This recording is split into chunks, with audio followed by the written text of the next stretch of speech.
Welcome everyone to this morning's session of Fixing the Digital Divide in Greater Manchester and beyond. This subject is really close to my heart. My name is Annette Joseph. I'm the founder and CEO of Diverse and Equal. Diverse and Equal was actually founded to bridge the digital skills gap. We work with people from underrepresented backgrounds to train them up into digital roles, and we also work with organisations to help them to understand the tangible business benefits of diversity, to inspire them to create inclusive cultures where that diversity can thrive. So over the next 45 minutes, this panel session hosted by Greater Manchester Combined Authority will discuss the importance of digital inclusion and digital in general. So the pandemic has highlighted the importance of digital, and while it has been hugely transformational and created and been the catalyst for some of the fastest digital transformation ever seen, it has very much widened inequalities caused by digital exclusion. We'll discuss how we as a region make sure that people are at the heart of everything that we do, and how we'll also ensure that citizens and businesses get the support that they need to overcome digital exclusion and provide access to service for everyone, regardless of situation, location, or age, as a basic human right. So on the panel today, we have Diane Modal, MBE, Chris Ashworth, Jan Collins online, Antonia Dunn and Adam Micklethwaite joining us. I'm going to go to Diane first to give a brief introduction. Good morning. Thank you for the opportunity to be part of the conversation this morning. I'm Diane Modal. I'm the CEO of the Diane Modal Sports Foundation. We work with young people across Greater Manchester, using sport as a catalyst to empower, to engage and to inspire them to reach their very best.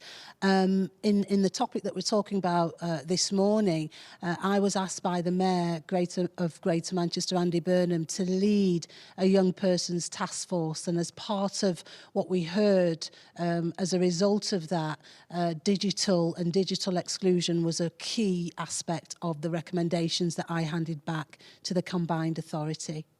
Well, thank you, Diane. Welcome to the panel. Chris Ashworth, please. Hi, thanks for having me. My name's Chris Ashworth. I'm from Nominet, who most people haven't heard of, but we're behind the namespace for .uk and .co.uk.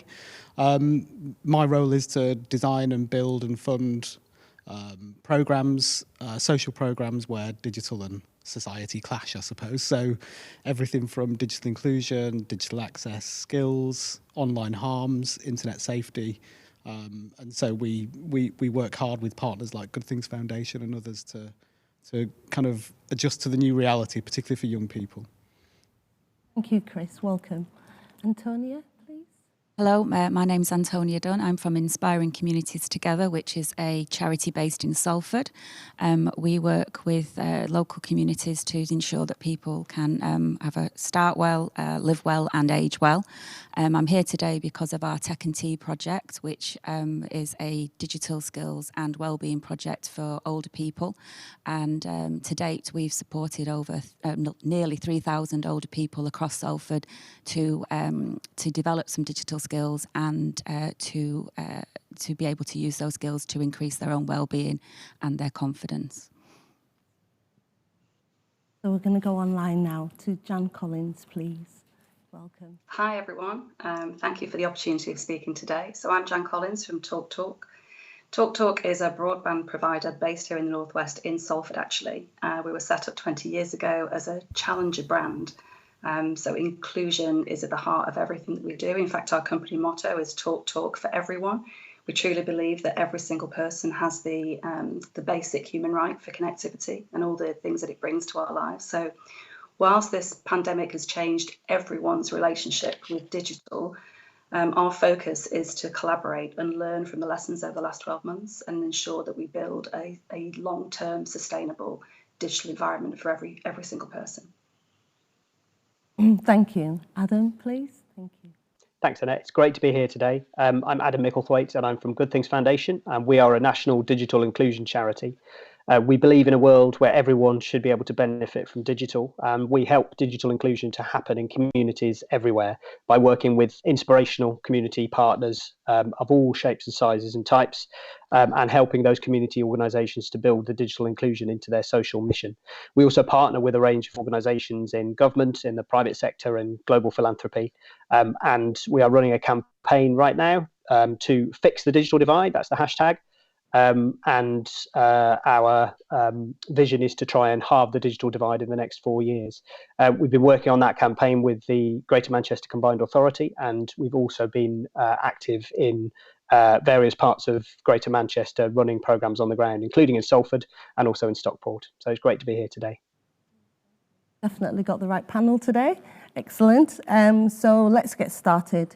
So during today's event, the audience can pose questions via the live discussion, and we'll take as many questions as possible at the end of the session. So before we kick off the conversation, we're actually going to look at a short video from Tommy, who is a digital lead from Greater Manchester Youth Combined Authority, and he's going to talk about how this pandemic has impacted the youth and made access to digital even more important for them. Good morning, Digital City Festival Inclusion Panel. My name is Tommy Kirkwood. I'm one of the leadership members for the Greater Manchester Youth Combined Authority. Specifically, I am the digital lead for the Youth Combined Authority. And I'm here today to kind of give you a background on young people's digital exclusion in Greater Manchester and some other topics as well. So, this pandemic has been hard for everyone, especially those who have been digitally excluded. I myself am home educated, so I would not have the same experiences as people who would be in the classroom. But from the experiences of doing GCSEs at college with helps of the local authority, I have lost out on a lot of education, specifically in the first lockdown, where we had no English and maths lessons and we didn't get the exam results that we were told that we would get, and loads of other things because schools weren't digitally adept and prepared for this. And I know numerous students who do not have computers at home or tablets at home, and some who don't even have phones as well. So a lot of people who have digital access are marginalised, with low incomes, single parent families, and lots of other things. And sometimes they struggle with keeping up with the work the same as their classmates. But this is why you guys are here. Digital access is important for everyone because everybody should be able to access the in-depth information that's available on the internet and be able to better themselves using the internet with courses, education, with connecting to school whilst they're off, but also being able to do homework on a computer, which they may struggle with handwriting, they may struggle because all the assessments are online now.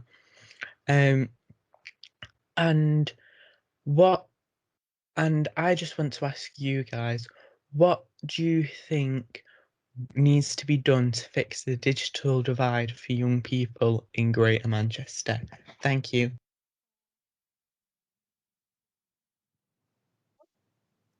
Now, in addition to the impact on young people that Tommy mentioned in the video, in Greater Manchester alone, as many as 1.2 million residents could be excluded in some way from accessing the benefits of the digital age.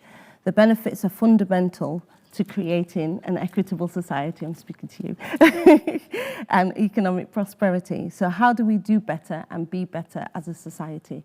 I'm going to start with Diane on this one because the work that you've done with your foundation and with the Greater Manchester Youth Task Force has been amazing. So.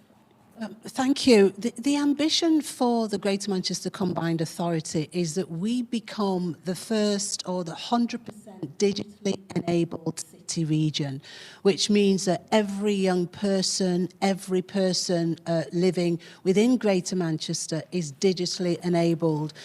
My focus was on 11 to 30-year-olds as part of ensuring that they didn't become the lost generation. I think the most important thing we can do, and Tom's question was, how can we help fix digital exclusion, is we have to listen. First and foremost, we have to listen to what people are telling us, young people, people who live in Greater Manchester, and get a real understanding of what it means to be digitally excluded. It could be data, it could be kit, it could be training, it could be confidence. Once we've heard what the gaps are, we can then respond to some of those challenges, and that's the key thing. If we are going to become a genuinely organisation or city region that actually looks after its residents, we have to listen and respond to those challenges. Excellent. Thank you very much. Adam, your work with the Good Things Foundation, building confidence and skills. So what impact is that having on people's lives and young people's lives in particular? Well, it's transformational. Being able, imagine a world where you're unable to access essential services online. You're unable to order food and medicine online. Imagine a world where you're unable to contact and speak with any of your relatives or friends online. And then imagine all of that during a pandemic, where lockdown has forced us to obviously be in our homes. The impact of digital inclusion is transformational. We during the early stages of the pandemic, we mobilised an initiative called Devices.now, which was all about understanding where people lacked access to the internet in their homes, particularly people who were shielding and sheltering at that stage, and were cut off from the world in both senses. We worked with a range of corporate partners and also with some incredible inspirational community partners across the country to get data and devices out to people that needed them in obviously a COVID-safe way. And the impact of that has been transformational, being able to be supported to set up your device and then get online for the first time. So a good example of that is Judy, who's been able to gain new independence after the loss of her husband last year. She admitted that she was very afraid of technology, didn't use the internet at all. She was a regular user of her local library, went in there regularly for books and obviously to talk to other people.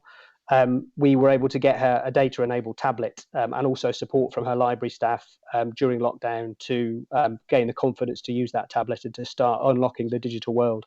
She was very open that she was very scared about this, very doubtful. But she's come a huge way, and she says, I've come a long way from someone who was originally so scared of technology and computers. I've done things I'd never thought I'd be able to do. So the impact of digital inclusion really is transformational, and as well as the vision, the ambition that we've seen in Greater Manchester and Diane was talking about, we also need a clear plan to sit underneath that vision. Digital inclusion is one of those issues that sometimes can be in the background a bit because it's not as easy to spot maybe as some of the other big social and economic issues that we face, particularly in public health and in employment. But it really needs a plan that is just as ambitious and just as well thought through as the plans that we're inevitably going to have in the post-COVID world for those other areas of the economy. So it needs a plan, it needs investment, and above all, it needs collaboration. Digital inclusion is still so widespread in this nation in the 21st century. We need all players to be working together. So that's government, the private sector, and the charity sector too. And thankfully, there are lots of incredible, committed, inspiring people who are doing such incredible work. So I'm hopeful and confident that, particularly with organisations like the GMCA making such strong and bold commitments to digital inclusion, that we can move forwards towards that kind of collaboration and the plan that we need to fix the digital divide. That's the thing about digital inclusion. It is so hard to spot, but the thing about it is that it covers pretty much everything. So Antonia, Inspiring Communities Together works with over 55s. Can you tell me about the work that you're doing to make sure that our over 55s are actually keeping up and not being left behind? I think quite a lot of those 1.2 million people that you alluded to earlier will be in that older age group, and sometimes we tend to think of digital as being a younger person's issue, but actually it's an issue for everybody. It's an issue for all ages, from our very youngest to our very oldest, and certainly we've seen that with our Tech and Tea project. I think our oldest participant was 102. And became quite digitally savvy. So it's never too old to learn and never too old to pick up the skills. With Tech and Tea, it's a 5-week project that works with volunteers in the community as well to support older people to get online with very, very basic skills. These are the people that thought it's not for them. You know, it's not for me, I'm too old, or I can't do it. And actually, with a little bit of support and a little bit of help in the community, we found that people can do it, and actually they do increase their confidence, particularly with, as we know, with the pandemic, when we haven't been allowed to see people, we've not been able to have those family and friends coming round. Being able to do things for yourself has been a real bonus. So, you know, Elizabeth, who's in her late 70s, just before the pandemic ended, finished one of our courses and said, you know, she'd just moved on to using online banking, which was a really big thing for her, and that she was starting to do her food shopping. And she said, it just feels like I've still got my independence, and that makes me feel good. And it's about supporting people's well-being. So I think, you know, we alluded to public health before. I think, you know, digital is a public health issue as well as a technology issue, and we should look at it in that holistic way. Excellent, thank you. So moving on to the next question then. There have been some great collaborations going on during this pandemic.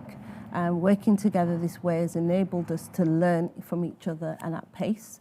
So while on the one hand, we've broadened our understanding of what digital exclusion means and who and how people are impacted, there is more work needed to understand the people behind this, their experiences, their circumstances behind the statistics.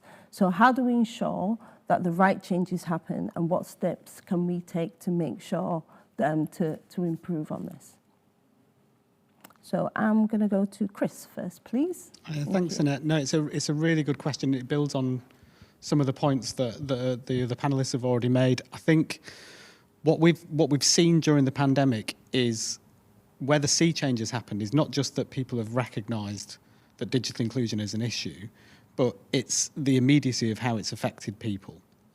People in their communities, in terms of, you know, school-aged children or people protecting their relatives who were shielding. And suddenly that motivational barrier that always used to exist, which was the hardest sort of glass ceiling to push through for a lot of people, has dissipated somewhat because it's become a necessity. And I think with that added attention to the issue comes lots more engagement from people who worked on other social issues across the community infrastructure that we have in Greater Manchester and other areas, and that realisation that things can be done about it. So we saw this huge injection of collaboration and people's understanding. So that, to me, is the biggest transformation that's happened as a positive. And how do we build on that momentum and energy now? And then in terms of lots and lots of groups, I suppose it's very easy for lots and lots of groups to sort of jump in, dive in, and start doing different initiatives. One of the benefits, I think, of collaboration is that there's a lot of lessons learned. There's a lot of people who've been working on digital inclusion, digital skills, digital access for a number of years, and we started to collate and collect that knowledge together so that a new group forming in Cornwall, Dundee, Greater Manchester isn't learning from scratch. They're able to dissect the big issues around, is this device poverty, is this data poverty, is this a skills and support issue? And I think by learning from each other, and putting that information online, putting it into collective playbooks and guides has been really powerful, because we do now have a situation where you can look at device poverty and you can say there are plenty of ways now, whether it's refurbishing machines like the Reboot platform that we've been working on, or getting machines from the corporate sector, that actually there's a way through that's effective, and we've seen great work in Greater Manchester on that. We've seen that skills and support, working through trusted relationships, is a what works model for how this can be done. So I think that, you know, mobilisation, organisation, collaboration can happen now much more effectively post-pandemic because people really know what can make a difference. Whereas before, as the other panellists said, digital inclusion was a background issue. It wasn't understood as a social mobility, as a social disadvantage issue, and it now is. And it's a foundational issue to so many other life chances and opportunities and protective measures, health determinants, and the things that have been mentioned. So I'm really encouraged about the future. I think that it's the point now is to gather that learning together and to share that knowledge and to share that commitment and passion with each other. So thank you, Chris. Jan, can you tell us a little bit about the partnership with TalkTalk and DWP, please? Yeah, I'd love to. And I think just building on the previous panelist comments as well, what the pandemic has done is really shone a light on some of the issues that have now come to the fore. And some of the challenges, and I think we're all learning how to work through those challenges together. So collaboration is key, absolutely reinforce that message. The DWP initiative that we've been working on now for about 4 months, and we're still learning from it every single day. Essentially, DWP approached us in November last year, at the beginning of the second lockdown. They were concerned about disruption to the online services for their job seekers, and they approached us to see whether or not we could take an approach to try and get these people online. So we tried different initiatives, different approaches. We essentially set up very quickly a new product, a new process internally, and it was a voucher scheme that the DWP would then look at eligible people who were seeking work and provide connectivity for them for free through the DWP funding. And that was incredibly successful. We started it in Cheshire, we then extended the pilot throughout Manchester, and we have lots of very positive outcomes, lots of examples of people who, once they were online, were able to find work and secure work. But not only that, it was the improvement in their personal connections and their no longer feeling isolated. So that was a really great initiative for us to work through. And then in January, as the schools closed, we started working with GMCA. So even additional collaboration there. And what we did with GMCA was realise, because what we were offering was uncapped, it was providing connectivity for the household, not for a specific individual. And there was lots of other telcos and mobile phone providers, when children were at home with no connectivity, did the right thing and were providing data dongles, etc., all really important. But those ran out really, really quickly. And what we wanted to do was provide a long-term solution. So we started working with GMCA and DWP and working with the schools in the region to signpost the initiative, the DWP initiative, to schools where they knew there were children that didn't have connectivity. So we brought those agencies together, and that was a really positive outcome, actually, to address the problem. What we're hoping now is that the DWP initiative will be rolled out nationally. But what I want to stress is it's not just about the connectivity. What we're learning throughout this whole process, and it reinforces the comments that Adam was making as well, is there is a connectivity and access is only one part of the problem. There's also the confidence and the skills, having the digital skills to enable people to really work well online. And I think that's with collaborating with I know Adam, our organisation and your organisation, sharing some of that data and lessons learned. We're all still learning. And the key thing for me is collaboration is key, but also to have that cohesive plan across all of our industries, the private sector, the public sector. It needs, at the moment, it may seem slightly fragmented. There's lots of very positive initiatives, but we really need a cohesive plan moving forward. Thank you. That segues directly onto Adam very well. Adam, do you want to tell us about what you've been doing in this space as well, please? Yeah, I'd love to. I mean, I think it's important to stress that although COVID has certainly shifted behaviour and has made the difference for a lot of people in terms of their sort of motivation to get online, that there is nevertheless still a big underlying issue. So important that we recognise that and look at it eyes open. Digital inclusion really does strongly correlate with poverty and with social and economic disadvantage and that set of barriers. And we really need to be aware of that when we're designing the plan and the interventions to try and fix the digital divide. The other point is that digital is effectively how we live. research from McKinsey last year was showing that digital transformation, they thought, had accelerated by 10 years in 1 year. So it really is everywhere in our lives. I mean, we're doing it right now, and people are living their lives through digital. Digital is also how we work. In 2019, 82% of jobs required some level of basic digital skills. The figure now will clearly be higher and set to increase further. So digital is almost synonymous with the way we live and the way that we work. So to that extent, we believe that digital inclusion needs to be everywhere. It needs to be built into all social interventions, all products and services, all ways of working. And that's the only way really we're going to be able to tackle it at the scale of impact that's required. So it needs to be everywhere. And I think to your question, we work extensively with organisations in the community sector, and we do that because they are able to build the trusted relationships with people that face those range of barriers that associate with digital exclusion, and help them to build the confidence and skills and the motivation to move forwards. Also help them with the access, as we've talked about. So the role of the community sector in particular, I think, is critical, and it doesn't just happen. There are amazing people out there who are working their socks off day in, day out, night in, night out, to make these incredible differences to people's lives. But nevertheless, the community sector, from a digital inclusion perspective, from all perspectives, it needs investment, it needs support. And for digital inclusion, it also needs resources that people can use to make that job easier for them. And that's what we try and do at Good Things Foundation. So we worked with the Salford City Council on a project called Digital U for 2 years. And this was all about building a community movement for digital inclusion. So trying to engage as many of the community organisations as we could in the most disadvantaged parts of the city, working with them to build their confidence in how they could embed the digital inclusion into what they did. There was a food bank, there were libraries, there were social enterprises, there were small charities, a whole range of different organisations, all doing incredible work. And we had a person on the ground who was there to provide the support and help them to understand how they could use resources such as Learn My Way, which is an free online learning platform we've developed as a charity to help other organisations do digital inclusion, but also to get them networking.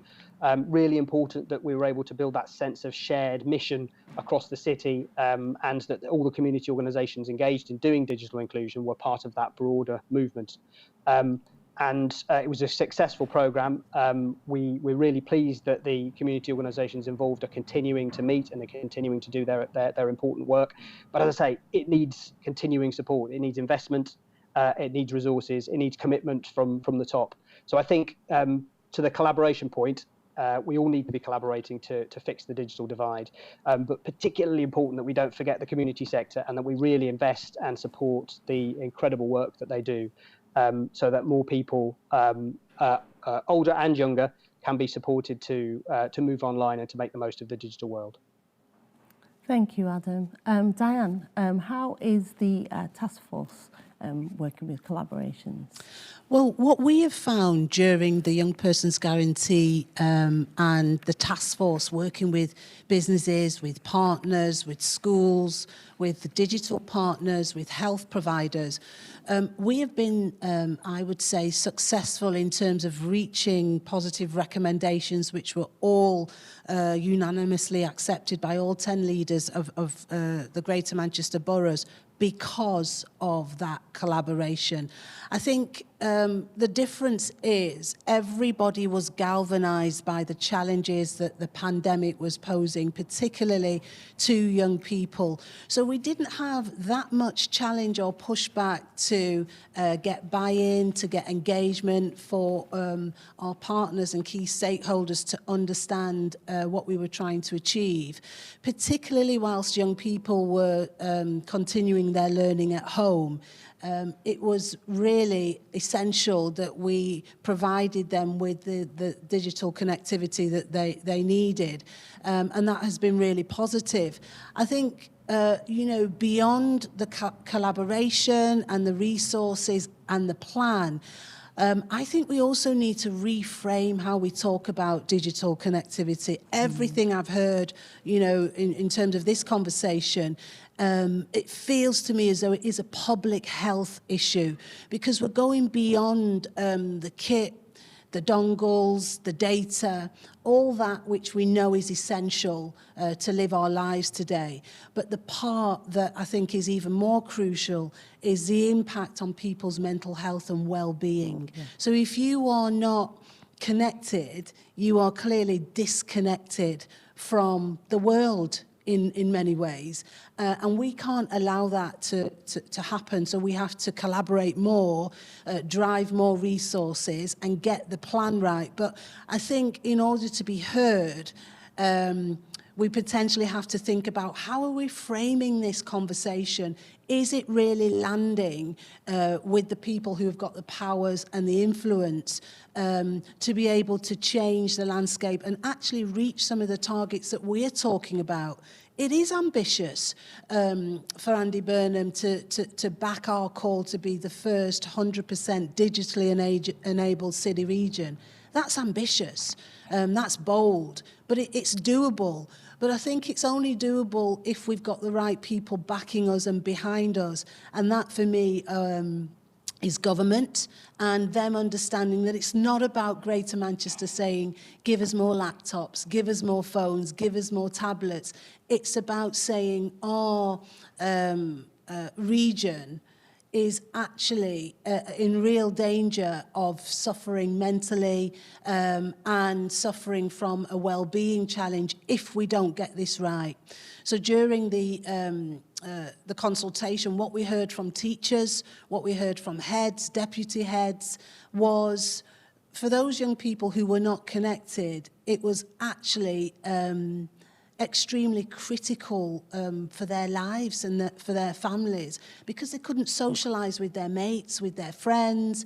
We weren't able to get outside. So that really crystallised the way we were feeding back to Andy and the wider team, that we've got a real serious potential public health problem on our hands here. So collaboration was 100% part of our success, I would say, of the Young Person's Guarantee. But where we are now, we still have some way to go to really get a grip of how we fix the challenges that are still out there. Yeah, that's really interesting, because we are essentially, we're talking about people's lives, aren't we? This is it's just so crucial right now. So moving on to the next question. So we've discussed some of the lesser known impacts of the pandemic and what it's had on individuals.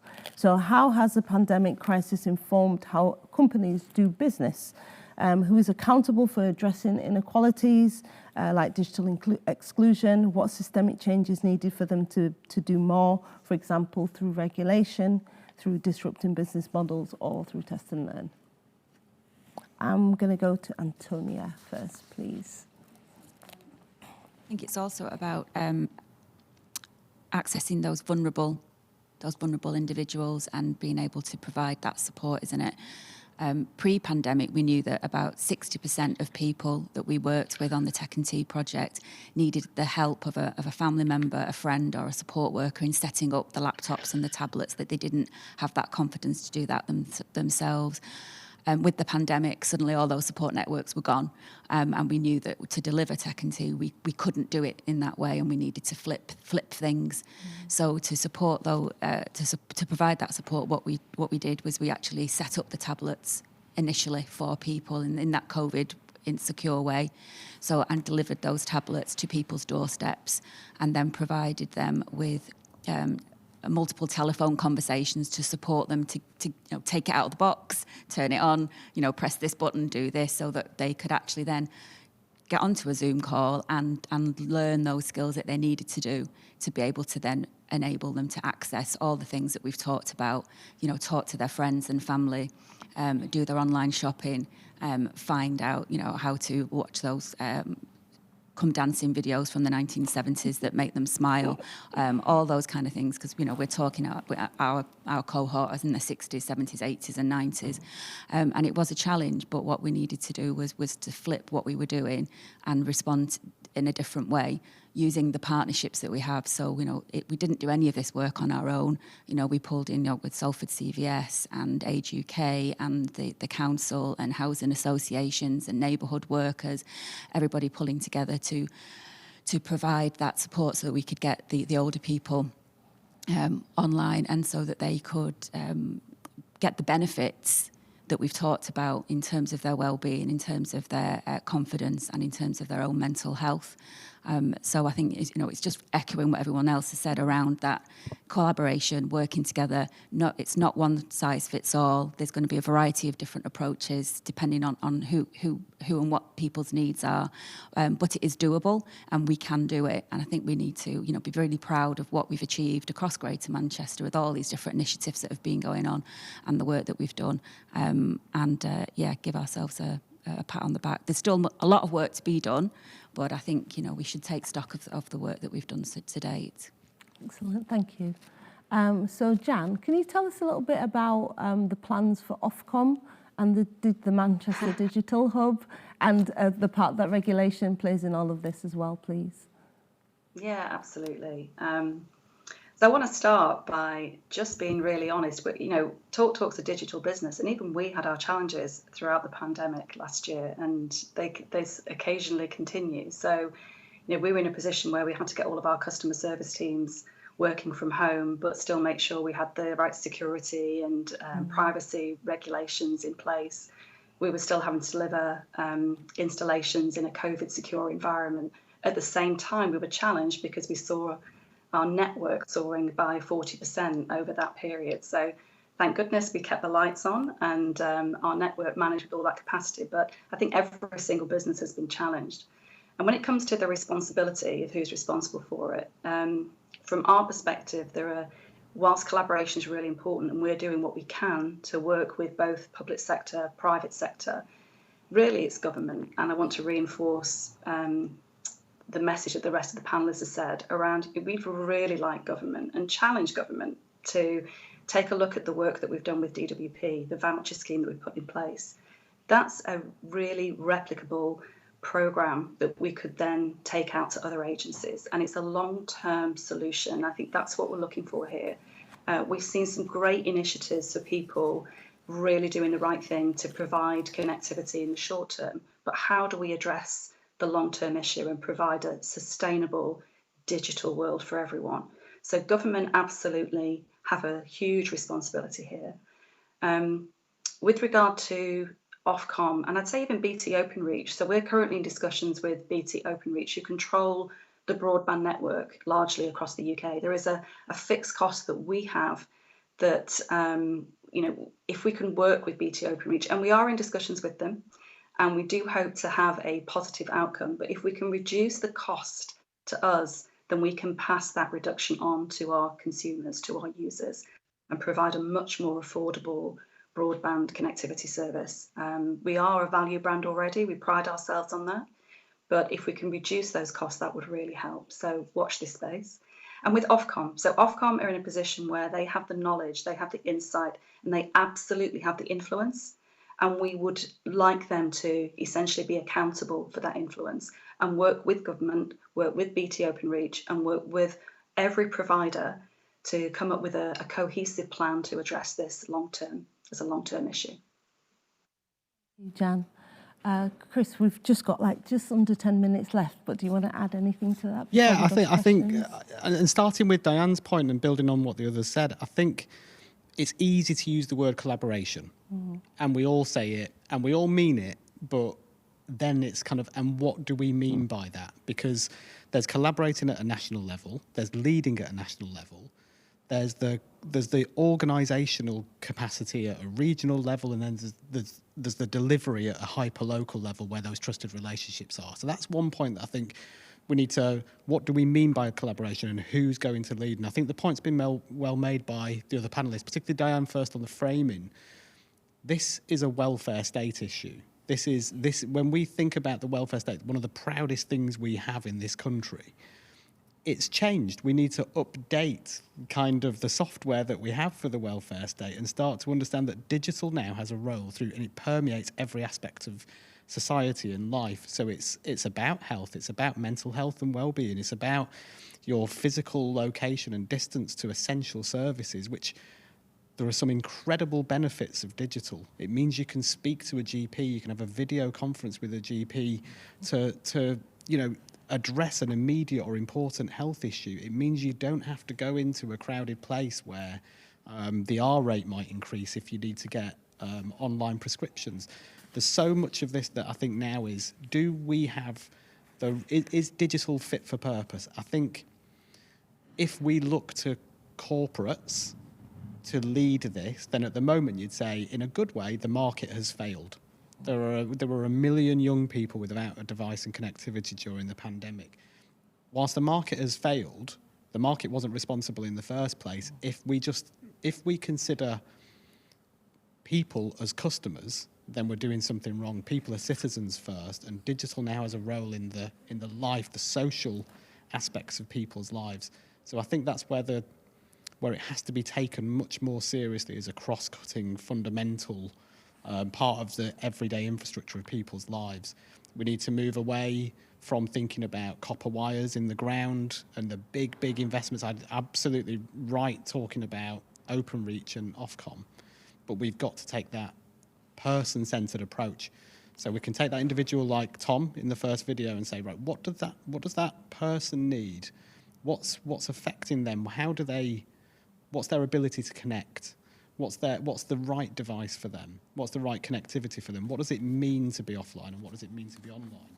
How much data do they need for their schooling? How much data does an older person need? And we need to start to think about it as a social prescription, as a welfare state issue. And I think then we can start to move the conversation away from customers to citizens. Yeah, excellent. Thank you very much. So we can go to questions now if we have any live questions. No, we don't have any. So does anybody have just one, while we've got a few minutes, one key takeout that you want people to know before we wrap up? So literally like 30 seconds, if you can. I think the key takeout for me would be reframing how we talk about connectivity, digital connectivity, and digital exclusion. I think at the moment we are in danger of looking at it as a nice to have. It's a nice thing to be digitally connected. In fact, that would be the wrong way of looking at it. It's a must-have. So I think all of us who are in this space need to help that conversation be driven forward and reframe how we talk about digital so that we can actually meet the needs of the likes of Tom, who we heard at the top of the discussion, and the hundreds of thousands of people who live across Greater Manchester, because they deserve better. And I think we're part of the solution in driving that forward. Excellent. Thank you. Chris? I think we have the tools, we have the resources in terms of the collective insight and understanding. We have momentum behind this now. I think, as Diane says, put this near the top as a national infrastructure issue and trust that the hyperlocal organisations, the regional authorities know what needs to be done, can do it because we have the understanding.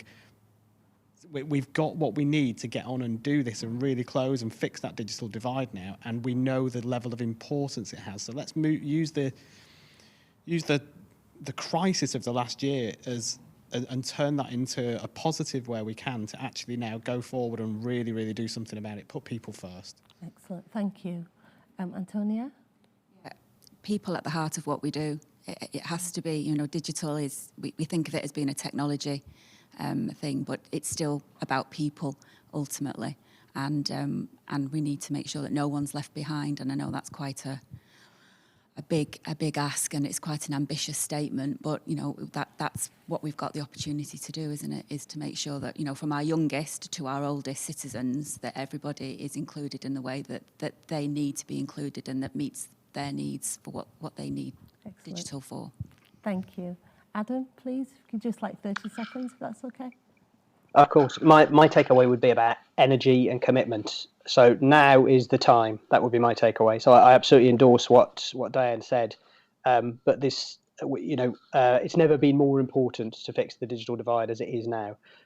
We've seen initiatives in the past that have been well-meaning, but some of them are slowed down and eventually stopped. It can't happen this time. It really can't. Now is the time when we need the investment, we need the commitment, we need the collaboration, and we really need the action to be there, not just the talking, but the action. So I think now is the time is the message that I would leave you with.